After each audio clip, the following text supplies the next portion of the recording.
Hi everyone, this is Rinsi from Groww Malayalam channel. അപ്പം last year October തൊട്ട് ഈ വർഷം ജൂൺ വരെ നമ്മൾ നോക്കുകയാണെങ്കിൽ ഫോറിൻ ഇൻസ്റ്റിറ്റ്യൂഷണൽ ഇൻവെസ്റ്റേഴ്സ് നല്ല രീതിയിൽ ഇന്ത്യൻ ഇക്വിറ്റീസ് സെല്ല് ചെയ്തിട്ടുണ്ട്. ബട്ട് ചില കമ്പനീസൊക്കെ ഹ്യൂജ് സെൽ ഓഫ് ചെയ്തിട്ടുണ്ടെങ്കിലും ഫോറിൻ ഇൻസ്റ്റിറ്റ്യൂഷണൽ ഇൻവെസ്റ്റേഴ്സിൻ്റെ ഓവറോൾ സ്റ്റേക്ക് ഇൻക്രീസ് ചെയ്തിട്ടുണ്ട്. അപ്പോൾ ഫോറിൻ ഇൻസ്റ്റിറ്റ്യൂഷൻ ഇൻവെസ്റ്റേഴ്സൊക്കെ ഡീറ്റെയിൽ റിസർച്ച് ആൻഡ് അനാലിസിസ് ചെയ്തതിന് ശേഷം മാത്രമാണ് ഇൻവെസ്റ്റ് ചെയ്യുന്നത്. അതുപോലെ തന്നെ ഈ foreign institution investors generally long term share holders ആണ്. സോ ഇപ്പോൾ അവർ സ്റ്റോക്ക് വാങ്ങിച്ചിട്ടുണ്ടെങ്കിൽ അത് ലോങ് ടേം ആയിരിക്കും. അപ്പോൾ അതുകൊണ്ട് തന്നെ ഇന്ന് നമ്മൾ സംസാരിക്കാൻ വേണ്ടി പോകുന്നത് ജൂൺ 2022 ക്വാർട്ടറിൽ ഫോറിൻ ഇൻസ്റ്റിറ്റ്യൂഷൻ ഇൻവെസ്റ്റേഴ്സിന് ഹയസ്റ്റ് ഷെയർ ഹോൾഡിംഗ്സ് ഉള്ള കമ്പനീസിനെ പറ്റിയാണ്. അപ്പോൾ അതായിരിക്കും ഇന്നത്തെ വീഡിയോയിൽ നമ്മൾ കവർ ചെയ്യാൻ വേണ്ടിയിട്ട് പോകുന്നത്. അപ്പം ഇന്ന് നമ്മളിവിടെ സെലക്ട് ചെയ്തിരിക്കുന്ന കമ്പനീസിൻ്റെ എല്ലാം market capitalisation more than 5,000 crores ആണ്. Return on equity ROE more than 15% ആണ്. 5 year sales growth CAGR more than 10% ആണ്. അതുപോലെ തന്നെ ഇന്നത്തെ വീഡിയോ നമ്മൾ കവർ ചെയ്യുന്ന ഓർഡർ ഇങ്ങനെയായിരിക്കും. അതായത് ഫോറിൻ ഇൻസ്റ്റിറ്റ്യൂഷൻ ഇൻവെസ്റ്റേഴ്സ് ഏറ്റവും കൂടുതൽ ഷെയർ ഹോൾഡിംഗ് ഇൻക്രീസ് ചെയ്ത കമ്പനി നമ്മൾ ലാസ്റ്റ് ആയിരിക്കും നമ്മൾ കവർ ചെയ്യുന്നത്. അപ്പം ഇന്നത്തെ വീഡിയോയിൽ നമ്മൾ മെൻഷൻ ചെയ്തിരിക്കുന്ന പ്രൈസ് എല്ലാം വരുന്നത് market closing price of 40th September 2022 ആണ്. അപ്പം ഇന്നത്തെ സ്റ്റോക്സ് ഏതൊക്കെയാണ് എന്നൊക്കെ നോക്കുന്നതിന് മുമ്പ് നമ്മുടെ ചാനൽ ആദ്യമായിട്ട് കാണുന്ന ആരെങ്കിലും ഉണ്ടെങ്കിൽ നമ്മുടെ ചാനൽ ഒന്ന് സബ്സ്ക്രൈബ് ചെയ്യാൻ വേണ്ടിയിട്ട് ശ്രദ്ധിക്കണം. ബിക്കോസ് ഗ്രോ മലയാളം എന്നൊരു ചാനൽ നമ്മൾ ഡെയിലി വീഡിയോസ് അപ്ലോഡ് ചെയ്യുന്നതാണ്. സോ അതൊന്നും മിസ്സാവാണ്ടിരിക്കാൻ വേണ്ടിയിട്ട് നിങ്ങൾ ചാനൽ സബ്സ്ക്രൈബ് ചെയ്യുക. ചാനൽ സബ്സ്ക്രൈബ് ചെയ്യുന്നതിൻ്റെ കൂടെ തന്നെ നോട്ടിഫിക്കേഷൻ കൊണ്ട് എനേബിൾ ചെയ്യുക. എന്നാൽ മാത്രം നിങ്ങൾക്ക് നോട്ടിഫിക്കേഷൻ ഓൺ ടൈമിൽ ലഭിക്കുള്ളൂ. അതുപോലെ തന്നെ നമ്മുടെ ചാനലിൻ്റെ പുതിയൊരു FB പേജ് നമ്മൾ സ്റ്റാർട്ട് ചെയ്തിട്ടുണ്ട്. ഗ്രോ മലയാളം എന്ന നമ്മുടെ FB പേജും കൂടി ഫോളോ ചെയ്യാൻ വേണ്ടിയിട്ട് നിങ്ങൾ ശ്രദ്ധിക്കുക. അപ്പം ഇനി നമുക്ക് ടൈം കളയാതെ ഇന്നത്തെ സ്റ്റോക്സ് ഒക്കെ ഏതൊക്കെയാണെന്നുള്ളത് നോക്കാം. Let's begin. ഇന്നത്തെ നമ്മുടെ ലിസ്റ്റിൽ first company Irish life sciences limited ആണ്. അപ്പം ഐറിഷ് ലൈഫ് സയൻസസ് ലിമിറ്റഡ് എന്ന് പറഞ്ഞിട്ടുണ്ടെങ്കിൽ ഫാർമസ്യൂട്ടിക്കൽ പ്രൊഡക്ട്സ് മാനുഫാക്ചർ അതുപോലെ തന്നെ മാർക്കറ്റ് ചെയ്യുന്ന കമ്പനിയാണ്. അപ്പം 280-ലധികം ഫാർമസ്യൂട്ടിക്കൽ പ്രൊഡക്ട്സ് അതുപോലെ തന്നെ ഫോർമുലേഷൻസ് ഓഫർ ചെയ്യുന്നുണ്ട് ഈ ഒരു കമ്പനി. അപ്പോൾ പ്യുവർ ഡൊമസ്റ്റിക് ബ്രാൻഡഡ് ഫോർമുലേഷൻ കമ്പനിയാണ് വിത്ത് നോ എക്സ്പോർട്ട് പ്രസൻസ്. അപ്പോൾ ഇപ്പോൾ നമ്മൾ നോക്കിയിട്ടുണ്ടെങ്കിൽ Q1 financial 2023 foreign institutional investors ഈ ഒരു കമ്പനിയിൽ അവരുടെ സ്റ്റേക്ക് 2.04% ഇൻക്രീസ് ചെയ്തിട്ടുണ്ട്. അപ്പോൾ ഡിഫറെൻറ്റ് ഹെൽത്ത് സെഗ്മെന്റ്സിൽ ഇവിടെ റവന്യൂ ബ്രേക്കപ്പ് വരുന്നത് എങ്ങനെയാണെന്നുള്ളത് നമുക്ക് നോക്കാം. അപ്പോൾ ഓറൽ ഡയബറ്റിക്സ് കെയറിൽ 32%, 28% cardiac care, 90% vitamin minerals and nutrients, 8% central nervous system, 5% gastro, 4% women's health and 4% others ആണ്. ഈ ഒരു കമ്പനിയുടെ ടോപ്പ് 15 മദർ ബ്രാൻഡ്സിൽ നിന്നാണ് 75%-ലധികം റവന്യൂ കോൺട്രിബ്യൂഷൻ വരുന്നത്. അപ്പം ഈ ഒരു ടോപ്പ് 50 ബ്രാൻഡ്സിൽ 9 ബ്രാൻഡ്സ് ഓരോ സെഗ്മെന്റിൽ ടോപ്പ് 5 ബ്രാൻഡ്സിൽ വരും. അപ്പം ഇനി ഇവരുടെ റീച്ചിനെ പറ്റിയിട്ട് നമ്മൾ നോക്കുകയാണെങ്കിൽ കമ്പനിക്ക് 22 സെയിൽസ് ഡിപ്പോർട്ട്സ് ഉണ്ട്, 2069 സ്റ്റോക്കിസ്റ്റ് ഉണ്ട്, അതുപോലെ തന്നെ 5 ലക്ഷത്തിലധികം റീറ്റെയിൽ കെമിസ്റ്റ് ഉണ്ട്. അപ്പോൾ കമ്പനിയുടെ നെറ്റ് പ്രോഫിറ്റ് മാർജിൻ ഡൗൺ പോകുന്നതാണ് ക്വാർട്ടർ വൈസ് നമ്മൾ കാണുന്നത്. ഇനി നമുക്ക് ഈ ഒരു കമ്പനിയുടെ key financial and technical metrics നമുക്ക് ചെക്ക് ചെയ്യാം. അപ്പോൾ ഈ ഒരു കമ്പനിയുടെ കറണ്ട് മാർക്കറ്റ് പ്രൈസ് വരുന്നത് 699.55 rupees ആണ്. പി റേഷ്യോ വരുന്നത് 24.34 ആണ്. ഡെറ്റ് ടു ഇക്വിറ്റി വരുന്നത് 0.04 ആണ്. 5 year സെയിൽസ് CAGR വരുന്നത് 12.44 ആണ്. ROE 23.39. 1 year റിട്ടേൺസ് വരുന്നത് -7.49 ആണ്. 5 year CAGR റിട്ടേൺസ് വരുന്നത് 4.24 ആണ്. ഇനി 2 ടെക്നിക്കൽ മെട്രിക്സ് ആണ് നമ്മൾ മെൻഷൻ ചെയ്തേക്കുന്നത്. 200 DMA that is 200 day moving average, അതുപോലെ തന്നെ RSI 14. അതായത് ഇപ്പോൾ ഒരു കമ്പനിയുടെ സ്റ്റോക്ക് 200 DMA എബോവ് ആണ് ട്രേഡ് ചെയ്യുന്നതെങ്കിൽ ആ ഒരു സ്റ്റോക്ക് നമ്മൾ ബുള്ളിഷ് ആയിട്ടാണ് നമ്മൾ കൺസിഡർ ചെയ്യുന്നത്. ഇനി ആ ഒരു കമ്പനിയുടെ സ്റ്റോക്ക് 200 DMA ബിലോ ആണ് ട്രേഡ് ചെയ്യുന്നതെങ്കിൽ ആ ഒരു സ്റ്റോക്ക് നമ്മൾ ബെറിഷ് ആയിട്ടാണ് നമ്മൾ കൺസിഡർ ചെയ്യുന്നത്. ഇനി RSIയുടെ ടേംസിൽ നമ്മൾ നോക്കുകയാണെങ്കിൽ RSI value below 30 generally oversold ആയിട്ടാണ് നമ്മൾ കൺസിഡർ ചെയ്യുന്നത്. അപ്പോൾ അതുകൊണ്ട് തന്നെ ഒരു ട്രെൻഡ് റിവേഴ്സൽ ഉണ്ടാകും. അതായത് ഡൗൺ ട്രെൻഡ് അപ്പ് ട്രെൻഡിലേക്ക് ലീഡ് ചെയ്യും. ഇനി RSI value above 70 generally overbought ആയിട്ടാണ് കൺസിഡർ ചെയ്യുന്നത്. അപ്പോൾ അതുകൊണ്ട് തന്നെ ഒരു ട്രെൻഡ് റിവേഴ്സൽ ഉണ്ടാകും. ഇനി ഇന്നത്തെ നമ്മുടെ ലിസ്റ്റിലെ second company Praj industries limited. അപ്പോൾ ഇന്ത്യയിലെ ലീഡിംഗ് ബയോഫ്യൂവൽ ടെക്നോളജി കമ്പനിയാണ് പ്രാജ് ഇൻഡസ്ട്രീസ് ലിമിറ്റഡ് എന്നുള്ളത്. അപ്പോൾ ഇവരുടെ സ്പെഷ്യലൈസേഷൻ പ്രോസസ്സ് വരുന്നതാണ് ഡിസൈൻ, എഞ്ചിനീയറിംഗ്, മാനുഫാക്ചറിങ്, അതുപോലെ തന്നെ കമ്മീഷനിങ് ഓഫ് എത്തനോൾ പ്ലാന്റ്സ് ഒക്കെയാണ്. അപ്പം ഇതിൻ്റെ കൂടെ തന്നെ അവർ high purity systems, waste water treatment, brewery and beverages, അതുപോലെ തന്നെ ക്രിട്ടിക്കൽ എക്യുപ്മെൻറ്റ്സ് ആൻഡ് സ്കിഡ്സിൻ്റെ ലീഡിംഗ് സൊല്യൂഷൻ പ്രൊവൈഡേഴ്സാണ് നമ്മുടെ കമ്പനി. അപ്പോൾ financial 2023 Q1 foreign institutional investors ഈ ഒരു കമ്പനിയിൽ 2.09% സ്റ്റേക്ക് ഇൻക്രീസ് ചെയ്തിട്ടുണ്ട്. ഇനി ഇവരുടെ മെയിൻ സ്ട്രെങ്ത് എന്താ വെച്ചിട്ടുണ്ടെങ്കിൽ ഇവരുടെ സ്ട്രോങ് ഓർഡർ ബുക്കാണ്. അപ്പോൾ റീസെൻറ്റ് ഗവൺമെൻറ് പോളിസികളുടെ അവർക്ക് ഒരുപാട് സപ്പോർട്ട് ലഭിക്കുന്നുണ്ട്. ഈവൻ ഇപ്പം നമുക്ക് നോക്കിയിട്ടുണ്ടെങ്കിൽ അത് കാണാം. അപ്പോൾ കഴിഞ്ഞ 1.5 വർഷത്തിൽ നമ്മൾ നോക്കുകയാണെങ്കിൽ കമ്പനിയുടെ സ്റ്റോക്ക് 5 ഇരട്ടിയായിട്ടാണ് കയറിയിരിക്കുന്നത്. അപ്പം ഇതിൻ്റെ ഒരു മെയിൻ കാരണം എന്താണെന്ന് വെച്ചിട്ടുണ്ടെങ്കിൽ ഗവൺമെൻറ് ടാർഗറ്റായ 20% എത്തനോൾ ബ്ലെൻഡിംഗ് ആണ്. അപ്പം അത് 2025 റീഷെഡ്യൂൾ ചെയ്തിട്ടുണ്ട്. ഇതിൻ്റെ കൂടെ അവർക്ക് അവരുടെ റവന്യൂ മിക്സിൽ ഒരു ഹെൽത്തി ഡൈവേഴ്സിഫിക്കേഷൻ കൂടിയുണ്ട്.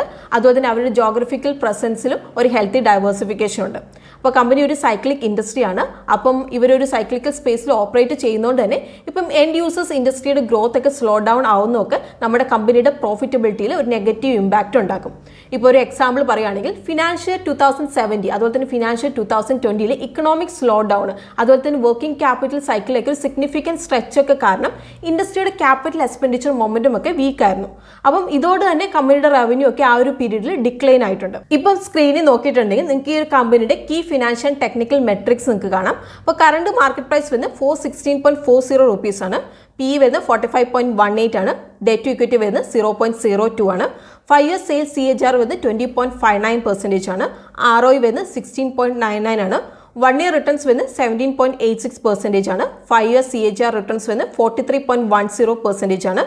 ഇനി 200 DMA വരുന്നത് 366.43 ആണ്. അതുപോലെ തന്നെ RSI 14 വരുന്നത് 58.3 ആണ്. ഇന്നത്തെ നമ്മുടെ third company IFL finance limited. അപ്പോൾ IFL ഫിനാൻസ് ലിമിറ്റഡ് എന്ന് പറഞ്ഞിട്ടുണ്ടെങ്കിൽ ഡൈവേഴ്സിഫൈഡ് നോൺ ബാങ്കിങ് ഫിനാൻസിങ് കമ്പനിയാണ്. അപ്പോൾ ഇവരുടെ main business segment housing finance അതുപോലെ തന്നെ ഗോൾഡ് ഫിനാൻസ് ആണ്. അപ്പോൾ ഇത് കൂടാതെ കമ്പനി മൈക്രോ ഫിനാൻസ് അതുപോലെ തന്നെ ബിസിനസ് ലോൺസ് ഓപ്പറേറ്റ് ചെയ്യുന്നുണ്ട്. അപ്പോൾ ഫിനാൻഷ്യൽ 2023 Q1 കമ്പനിയുടെ ഫോറിൻ ഇൻസ്റ്റിറ്റ്യൂഷണൽ ഇൻവെസ്റ്റേഴ്സ് 2.39% സ്റ്റേക്ക് ഇൻക്രീസ് ചെയ്തിട്ടുണ്ട്. അപ്പോൾ കമ്പനിയുടെ ലോൺ ബുക്കിൽ ലാർജസ്റ്റ് ഷെയർ വരുന്നത് ഹൗസിംഗ് ഫിനാൻസ് ആണ് വിത്ത് 35%. അതുപോലെ തന്നെ ലാസ്റ്റ് 5 years നമ്മൾ നോക്കുകയാണെങ്കിൽ ഗോൾഡ് ലോണിൻ്റെ ഷെയർ പെട്ടെന്ന് വളർന്നിട്ടുണ്ട്. അപ്പോൾ ഗോൾഡ് ലോണിൻ്റെ ഷെയർ ഫിനാൻഷ്യൽ 2017 13% നിന്ന് Q1 ഫിനാൻഷ്യൽ 23 32% ആയിട്ട് വളർന്നിട്ടുണ്ട്. അപ്പോൾ നമ്മുടെ company net interest margin maintain ചെയ്യുക മാത്രമല്ല ചെയ്യുന്നത്, അതിൽ ഇമ്പ്രൂവ്മെൻറ്റും കാണിച്ചിട്ടുണ്ട്. അപ്പം നെറ്റ് ഇൻട്രസ്റ്റ് മാർജിൻ എന്ന് പറഞ്ഞിട്ടുണ്ടെങ്കിൽ കമ്പനിക്ക് അവരുടെ ലോൺസിൻ്റെ മുകളിൽ കിട്ടുന്ന ഇൻട്രസ്റ്റ്, അതുപോലെ തന്നെ അവരുടെ ലയബിലിറ്റീസിന് മുകളിൽ അവർ പേ ചെയ്യുന്ന ഇൻട്രസ്റ്റ്. അപ്പം ഇതിൻ്റെ രണ്ടിൻ്റെ ഡിഫറൻസിനാണ് നെറ്റ് ഇൻട്രസ്റ്റ് മാർജിൻ എന്ന് പറയുന്നത്. സോ നെറ്റ് ഇൻട്രസ്റ്റ് മാർജിൻ എന്ന് പറഞ്ഞിട്ടുണ്ടെങ്കിൽ interest received minus interest paid ആണ്. അപ്പോൾ Q1 ഫിനാൻഷ്യൽ 2023 കമ്പനി റിപ്പോർട്ട് ചെയ്തേക്കുന്ന നെറ്റ് ഇൻട്രസ്റ്റ് മാർജിൻ വരുന്നത് 7.8% ആണ്. അതുപോലെ തന്നെ കമ്പനി അവരുടെ റിട്ടേൺ അസറ്റ് അതുപോലെ തന്നെ റിട്ടേൺ ഇക്വിറ്റി ഒക്കെ ഫെയർലി കോൺസ്റ്റന്റ് ആയിട്ടാണ് വെച്ചേക്കുന്നത്. അപ്പോൾ COVID-19 ശേഷം കമ്പനിയുടെ ROE അതുപോലെ തന്നെ ROE ഒക്കെ ഒരു സിഗ്നിഫിക്കൻറ്റ് ഇമ്പ്രൂവ്മെൻറ്റ് കാണുന്നുണ്ട്. അപ്പം ROE എന്ന് പറഞ്ഞിട്ടുണ്ടെങ്കിൽ ഇൻവെസ്റ്റേഴ്സ് ഇൻവെസ്റ്റ് ചെയ്ത ക്യാഷ് കൊണ്ട് കമ്പനി എത്ര പ്രോഫിറ്റ് ജനറേറ്റ് ചെയ്യുന്നു എന്ന് പറഞ്ഞിരുന്ന റേഷ്യോ ആണ് ROE. അതുപോലെ തന്നെ ROA എന്ന് പറഞ്ഞിട്ടുണ്ടെങ്കിൽ കമ്പനിയുടെ അസറ്റ് യൂസ് ചെയ്തിട്ട് കമ്പനി എത്ര പ്രോഫിറ്റ് ജനറേറ്റ് ചെയ്തു എന്ന് പറഞ്ഞിരുന്ന റേഷ്യോ ആണ്. അപ്പം ഈ രണ്ട് റേഷ്യോയും കൂടുന്നതാണ് എപ്പോഴും ബെറ്റർ. അസറ്റ് ക്വാളിറ്റിയുടെ ടേംസിൽ നമ്മൾ നോക്കുകയാണെങ്കിൽ ഫിനാൻഷ്യൽ 2022 കമ്പനി അത്ര നല്ല പെർഫോമൻസ് കാഴ്ചവെച്ചിട്ടില്ല. അതുപോലെ തന്നെ കമ്പനിയുടെ gross non performing assets 3.15% increase ആയിട്ടുണ്ട്. അതുപോലെ തന്നെ net non performing assets 1.83% increase ചെയ്തിട്ടുണ്ട് ഇൻ ഫിനാൻഷ്യൽ 2022.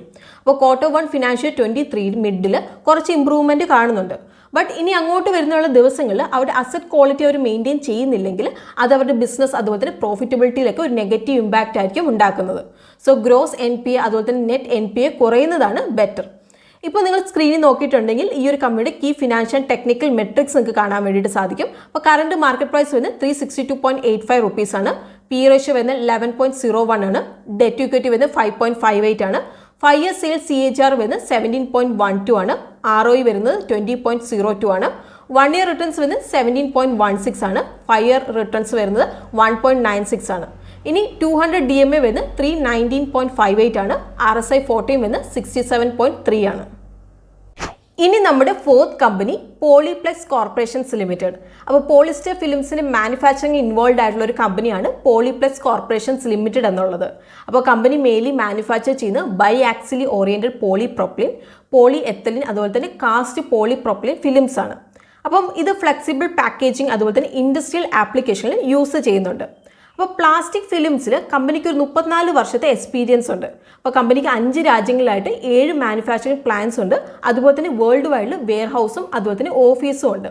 അപ്പോൾ Q1 financial 2023 foreign institutional investors അവരുടെ കമ്പനിയുടെ സ്റ്റേക്ക് 2.55% ഇൻക്രീസ് ചെയ്തിട്ടുണ്ട്. നമ്മുടെ കമ്പനിയുടെ മാനുഫാക്ചറിങ് ഫെസിലിറ്റീസ് അവരുടെ കപ്പാസിറ്റി യൂട്ടിലൈസേഷന് 95% കൂടുതൽ ഓപ്പറേറ്റ് ചെയ്യുന്നുണ്ട്. അപ്പോൾ നമ്മുടെ ഇൻഡസ്ട്രി ആവറേജ് എടുത്ത് നോക്കുകയാണെങ്കിൽ ഇതൊരു 71 to 82% ആണ്. അപ്പോൾ അതുകൊണ്ട് തന്നെ കമ്പനിക്ക് അവരുടെ കോമ്പറ്റേറ്റേഴ്സിനെ ഔട്ട് പെർഫോം ചെയ്യാൻ വേണ്ടിയിട്ട് സാധിക്കുന്നുണ്ട്. അപ്പോൾ ലാസ്റ്റ് 5 ഇയേഴ്സിൽ നമ്മൾ നോക്കുകയാണെങ്കിൽ കമ്പനിക്ക് 23.6% പ്രോഫിറ്റ് ഗ്രോത്തും അതുപോലെ തന്നെ 16% സെയിൽസ് ഗ്രോത്തും അവർ ഇൻവെസ്റ്റേഴ്സിന് കൊടുക്കാൻ വേണ്ടിയിട്ട് സാധിച്ചിട്ടുണ്ട്. അപ്പം ഇത് പോയിന്റ് ചെയ്യുന്ന കമ്പനിയുടെ സ്ട്രോങ് ബിസിനസ് പെർഫോമൻസ് ആണ്. അപ്പോൾ ഇത് കൂടാതെ ഫിനാൻഷ്യൽ 21 നമ്മുടെ new product research and development എക്സ്പെൻസിലേക്ക് അറൗണ്ട് ഒരു 6 കോടി കോൺട്രിബ്യൂഷൻ നൽകിയിട്ടുണ്ട്. അതുപോലെ തന്നെ കമ്പനിക്ക് ഒരു 11 in-house research and development professionals അതുപോലെ തന്നെ 27 പേറ്റൻസും ഉണ്ട്. അപ്പോൾ ഇതുകൊണ്ടൊക്കെ തന്നെ കമ്പനിക്ക് ഒരു കോമ്പറ്റേറ്റീവ് അഡ്വാൻറ്റേജ് മെയിൻറ്റെയിൻ ചെയ്യാൻ വേണ്ടിയിട്ട് സാധിക്കുന്നുണ്ട്. ഇവരുടെ ഒരു മെയിൻ ത്രെട്ട് എന്താണെന്ന് വെച്ചിട്ടുണ്ടെങ്കിൽ ഇവരുടെ മേജർ റോ മെറ്റീരിയൽസ് അതായത് ടെറാഫാലിക് ആസിഡ് അതുപോലെ മോണോ എത്തലിൻ ഗ്ലൈക്കോൾ ക്രൂഡ് ഓയിൽ നിന്നാണ് എടുക്കുന്നത്. സോ ഇപ്പോൾ ക്രൂഡ് ഓയിൽ പ്രൈസ് ഒക്കെ വോളറ്റൈൽ ആയതുകൊണ്ട് തന്നെ അത് കമ്പനിയുടെ പ്രോഫിറ്റബിലിറ്റിയിൽ ഒരു നെഗറ്റീവ് ഇമ്പാക്റ്റിന് കാരണമായേക്കാം. അതുപോലെ തന്നെ കമ്പനിയുടെ 80% റവന്യൂ വരുന്ന ഓവർസീസ് മാർക്കറ്റിൽ നിന്നാണ്. സോ കറൻസി റേറ്റ് ഫ്ലക്ച്വേഷൻസ് ഒക്കെ കമ്പനിയുടെ ടോപ്പ് ലൈൻ മാനുഫാക്ചറിംഗിൽ ഇമ്പാക്റ്റിന് കാരണമായേക്കാം. ഇതുകൂടാതെ ടോട്ടൽ റവന്യൂവിൻ്റെ 72% കോൺട്രിബ്യൂട്ട് ചെയ്യുന്ന ഫ്ലെക്സിബിൾ പാക്കേജിങ്ങിൽ നിന്നാണ്. സോ ഇപ്പോൾ ഗവൺമെൻറ് പോളിസിയിലൊക്കെ എന്തെങ്കിലും ചേഞ്ച് ഉണ്ടായിട്ടുണ്ടെങ്കിൽ അത് കമ്പനിയുടെ പ്രോഫിറ്റ് മാർജിനിൽ ഒരു നെഗറ്റീവ് ഇമ്പാക്റ്റ് ആയിരിക്കും ഉണ്ടാക്കുന്നത്. ഇനി നമുക്ക് ഈ ഒരു കമ്പനിയുടെ കീ ഫിനാൻഷ്യൽ ടെക്നിക്കൽ മെട്രിക്സ് നമുക്ക് നോക്കാം. അപ്പോൾ ഈ ഒരു കമ്പനിയുടെ കറണ്ട് മാർക്കറ്റ് പ്രൈസ് വരുന്നത് 2071.20 റുപ്പീസ് ആണ്. പി റേഷ്യോ വരുന്നത് 10.10 ആണ്. ഡെറ്റ് ടു ഇക്വിറ്റി വരുന്നത് 0.29 ആണ്. 5 year സെയിൽസ് CAGR വരുന്നത് 15.66 ആണ്. ROE വരുന്നത് 17.86 ആണ്. 1 year returns 13.73, 5 year returns 35.62, 200 DMA 2001 13.10, RSI 14 33.1. ഇനി ഇന്നത്തെ നമ്മുടെ last company Varun beverages limited. അപ്പം പെപ്സിക്കോൻ്റെ ഓപ്പറേഷനിൽ പ്രൈമറി മാനേജ് ചെയ്യുന്ന കമ്പനിയാണ് വരുൺ ബീവറേജസ് ലിമിറ്റഡ്. അപ്പോൾ carbonated soft drinks, juice based drinks, അതുപോലെ തന്നെ പാക്കേജ് ഡ്രിങ്കിങ് വാട്ടർ മാനുഫാക്ചർ അതുപോലെ തന്നെ ഡിസ്ട്രിബ്യൂട്ട് ചെയ്യുന്ന കമ്പനിയാണ്. സോ ഇന്ത്യയിലെ പെപ്സിക്കോൻ്റെ ലാർജസ്റ്റ് ഫ്രാഞ്ചൈസിയാണ് വരുൺ ബീവറേജസ്. അപ്പോൾ കമ്പനിക്ക് ഇന്ത്യയിൽ 31 മാനുഫാക്ചറിങ് യൂണിറ്റ്സ് ആണുള്ളത്. അപ്പോൾ ഇതുകൂടാതെ കമ്പനിക്ക് ഔട്ട്സൈഡ് ഇന്ത്യയിലും ഫ്രാഞ്ചൈസീസ് ഉണ്ട്, അതായത് നേപ്പാൾ, ശ്രീലങ്ക, മൊറോക്കോ, സാംബിയ അതുപോലെ തന്നെ സിംബാബ്വേയിൽ. അപ്പോൾ കമ്പനി വരുൺ ബിവറേജസ് മൊസാംബിക്കിൽ 41% സ്റ്റേക്ക് പിൻവലിച്ചിട്ടുണ്ട്. അതുപോലെ തന്നെ വരുൺ ബിവറേജസ് ലിമിറ്റഡ് സാംബിയയിൽ അവരുടെ സ്റ്റേക്ക് 60% നിന്ന് 90% അവരുടെ സ്റ്റേക്ക് ഇൻക്രീസ് ചെയ്തിട്ടുണ്ട്. അതുപോലെ തന്നെ Q1 financial 2023 foreign institutional investors അവരുടെ സ്റ്റേക്ക് 2.90% ഇൻക്രീസ് ചെയ്തിട്ടുണ്ട്. ഇനി ഒരു കമ്പനിയുടെ സ്ട്രെങ്ത് എന്താണെന്ന് വെച്ചിട്ടുണ്ടെങ്കിൽ ഓപ്പറേഷണൽ എഫിഷ്യൻസിയാണ്. അപ്പോൾ കമ്പനിക്ക് ഇൻഹൗസ് മാനുഫാക്ചറിംഗ് ഫെസിലിറ്റീസ് ഉണ്ട് for crown corks, corrugated box, shrink sheets, plastic cap closures, plastic ഷെൽസിനൊക്കെ. അതുപോലെ തന്നെ സ്ട്രാറ്റജിക് ലൊക്കേഷൻ്റെ പ്രസൻസ് കാരണം കമ്പനിക്ക് അവരുടെ ലോജിസ്റ്റിക്സ് അതുപോലെ തന്നെ ഓപ്പറേറ്റിംഗ് കോസ്റ്റ് ഒക്കെ ഈസി ആയിട്ട് മാനേജ് ചെയ്യാൻ വേണ്ടിയിട്ട് സാധിക്കും. ഇപ്പോൾ റൂൾസ് ഒക്കെ ചേഞ്ച് ചെയ്യുന്നുണ്ടും അതുപോലെ തന്നെ കസ്റ്റമേഴ്സിൻ്റെ പ്രിഫറൻസ് ഒക്കെ ചേഞ്ച് ചെയ്യുന്നുണ്ടും കമ്പനി ഓപ്പറേറ്റ് ചെയ്യുന്ന സെക്ടർ വളരെ വീക്കാണ്. സോ ഇപ്പം സോഫ്റ്റ് ഡ്രിങ്ക്സിൻ്റെ കണ്ടന്റ് റിലേറ്റഡ് റെഗുലാറ്ററി ചേഞ്ച് ഒക്കെ വരുമ്പോൾ ഡൊമസ്റ്റിക് ബിവറേജ് ഇൻഡസ്ട്രീസ് ഒക്കെ അഫക്റ്റ് ചെയ്യും. ഇതിൻ്റെ കൂടെ ഗ്രൗണ്ട് വാട്ടർ ഡിപ്ലീഷൻ അതുപോലെ തന്നെ ബോട്ട്ലിംഗ് പ്ലാന്റിൽ നിന്നൊക്കെ ഡിസ്ചാർജ് വരുമ്പോൾ അത് പരിസ്ഥിതി മലിനീകരണത്തിനും കാരണമാകും. അപ്പോൾ 2022 ഫെബ്രുവരി 25 നാഷണൽ ഗ്രീൻ ട്രൈബ്യൂണൽ 9.71 കോടി പെനാൽറ്റിയാണ് കമ്പനിക്കെതിരെ ഇമ്പോസ് ചെയ്തേക്കുന്നത്. ഇപ്പോൾ സ്ക്രീനിൽ നോക്കിയിട്ടുണ്ടെങ്കിൽ നിങ്ങൾക്ക് ഈ ഒരു കമ്പനിയുടെ കീ ഫിനാൻഷ്യൽ ടെക്നിക്കൽ മെട്രിക്സ് നിങ്ങൾക്ക് കാണാൻ വേണ്ടിയിട്ട് സാധിക്കും. അപ്പോൾ കറണ്ട് മാർക്കറ്റ് പ്രൈസ് വരുന്നത് 1094.35 റുപ്പീസ് ആണ്. PE വരുന്നത് 54.76 ആണ്. ഡെറ്റ് ടു ഇക്വിറ്റി വരുന്നത് 0.49 ആണ്. 5 year സെയിൽസ് CAGR വരുന്നത് 17.97 ആണ്. ROE വരുന്നത് 18.58 ആണ്. 1 year റിട്ടേൺസ് വരുന്നത് 75.45 ആണ്. 5 year റിട്ടേൺസ് വരുന്നത് 46.77 ആണ്. 200 DMA വരുന്നത് 774.86 ആണ്. RSI 14 വരുന്നത് 63.9 ആണ്. അപ്പം ഇതാണ് ഇന്ന് നമ്മൾ ഡിസ്കസ് ചെയ്യാൻ ഉദ്ദേശിച്ച 5 കമ്പനീസ്, അതായത് foreign institutional investors June end ക്വാർട്ടറിൽ അവരുടെ സ്റ്റേക്ക് ഇൻക്രീസ് ചെയ്ത 5 കമ്പനീസ്. അപ്പോൾ നമ്മൾ വീണ്ടും നമ്മളൊരു കാര്യം റിമൈൻഡ് ചെയ്യുവാണ്, ഇന്നത്തെ വീഡിയോ നമ്മൾ ഫുള്ളി എഡ്യൂക്കേഷണൽ പർപ്പസിനാണ് കവർ ചെയ്തേക്കുന്നത്. ഇതൊരു ബൈ ഓർ സെൽ റെക്കമെൻഡേഷൻ അല്ല. അപ്പം ഇന്നത്തെ വീഡിയോ നിങ്ങൾക്ക് ഹെൽപ്ഫുൾ ആയിട്ടുണ്ടെങ്കിൽ വീഡിയോ നിങ്ങൾ ലൈക്ക് ചെയ്യണം. അതുപോലെ തന്നെ നിങ്ങളുടെ ഫ്രണ്ട്സ് ആൻഡ് ഫാമിലിക്കും കൂടി നിങ്ങൾ ഷെയർ ചെയ്യണം. അതുപോലെ തന്നെ നമ്മുടെ ചാനലിൻ്റെ കണ്ടന്റ് ഒക്കെ നിങ്ങൾക്ക് ഇഷ്ടമാവുന്നുണ്ടെങ്കിൽ നമ്മുടെ ചാനലൊന്ന് സബ്സ്ക്രൈബ് ചെയ്യാൻ വേണ്ടിയിട്ട് നിങ്ങൾ മറക്കണ്ട. അപ്പം നമുക്ക് ഇതുപോലെയുള്ള ഇൻട്രസ്റ്റിംഗ് വീഡിയോസ് ആയിട്ട് നമുക്ക് വീണ്ടും കാണാം. അതുവരെ take care and bye from Rincy.